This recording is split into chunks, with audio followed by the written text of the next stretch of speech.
Hi, welcome to my channel. My name is Angela. Please remember to like, subscribe, and share. Before I get started, I want to read my disclaimers. If you are in immediate danger, please call 911 or you can reach out to the domestic hotline at 800-799-SAFE, 800-799-7233. And for mental health resources, reach out to NAMI at 800-950-NAMI, 800-950-6264. You can also text NAMI at 741741. With that being said, please remember to like, subscribe, and share. So today I wanted to talk about a story that's been in the news. It occurred on Friday of last week. In Silver Springs, Maryland. The man ran over his wife with an SUV. So the story is that she went into the Capital One Bank to handle some business. Apparently he drove her there, and she on her way coming back out, he ran into her. Witnesses say that he ran into her more than once, and trying to get away, he hit one of the pillars on the building and also a light. So unfortunately, she died at the scene. So my condolences go out to the Tana family, and I'm praying for their healing. I know this is hard, but and I'm not trying to make light in using their story as an example. I just wanted to point out a few things that I saw in this story. People said that, well, he and her, they own a beer and wine store. And people said that when they would go in, she was always nice and he was a little curt or withdrawing and just kind of mean. But the neighbor that lived next to them said that they never noticed any signs of an abusive situation. They didn't know anything about the family, so they couldn't really speak too much about what was going on.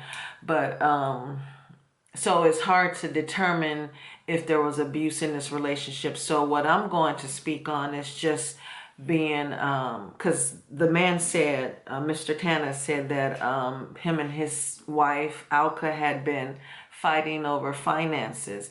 They had $200,000 that was in the home, and he noticed the money had started to dwindle. So when he asked her what she was spending the money on, she wouldn't give him any explanation.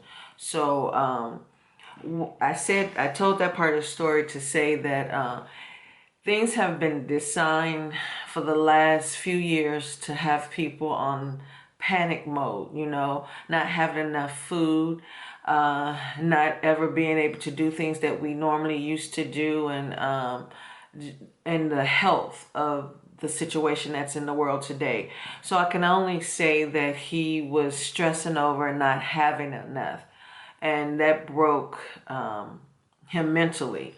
So I don't, like I say, I don't know enough about what was going on in their relationship. I do know that they were married 40 years, and they both were 59, and they do have children.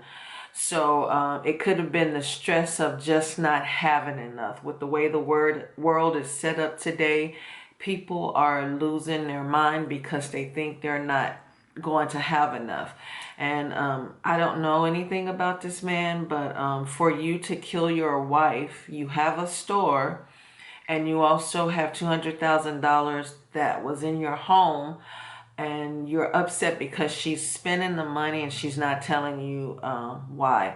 So we can all assume that maybe she was spending the money on a way to get out of the relationship. I don't know that to be true. That's just my assumption. Or she was maybe trying to start her own business. These are all assumptions, so I have no idea. Or maybe she was helping family members. If anything comes up later about why the money was being used, then I will come back on and let that be known. But right now, it just seems like he had a mental break and stressing over not having enough because of the way things are in the world today. People are just really losing it. People are trying to hold on to everything that they have. And so that's one synopsis of what could have occurred with them. And then it also could be just simple control. No disrespect to the family. He could be a controlling person, and he could have always been controlling.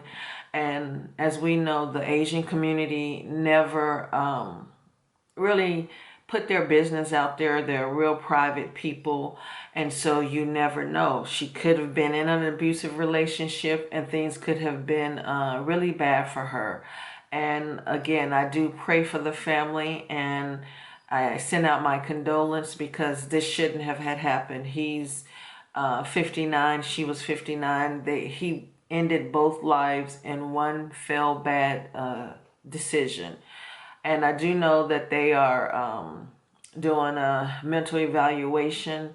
So if something was amiss and they didn't know, or his wife didn't know that he was having mental problems, I hope he gets the help that he needs. But if this was just an act of being selfish and abusive, then I hope that the law is followed through to the fullest extent. Again, my condolence to the family, and just be mindful of your mental, be mindful of your partner's mental, and try to talk about things. Don't let things get to a point to where it's boiling over to one of you all snap. It's very important to be mindful of your surroundings. Know what's going on. Know when your partner is withdrawing. Know when your partner has such disdain for you to where it may end up to you losing your life. Be mindful of this. Start to watch the signs, and if you're in an abusive relationship where there's so much control to where you can't do anything without this person asking you questions and monitoring you, try to get out of that. That's not a healthy situation. You shouldn't be in a relationship to where you can't have any control over your own life. It's very important to get out of a relationship like this. Call someone. Try to go with friends. Like I said, it's never too late to leave an abusive relationship. I hope this is helping someone. Please remember, if you know someone that's in a situation like this, share this video. And as I said in the beginning of the videos, you can reach out to the domestic hotline, or for mental resources, you can reach out to NAMI. So please remember to like, subscribe, and share. And I'll see you again soon. Again, my condolence to the Tanner family, and I hope that things will be okay for your family. And please remember to get the mental health care that you'll need during this time.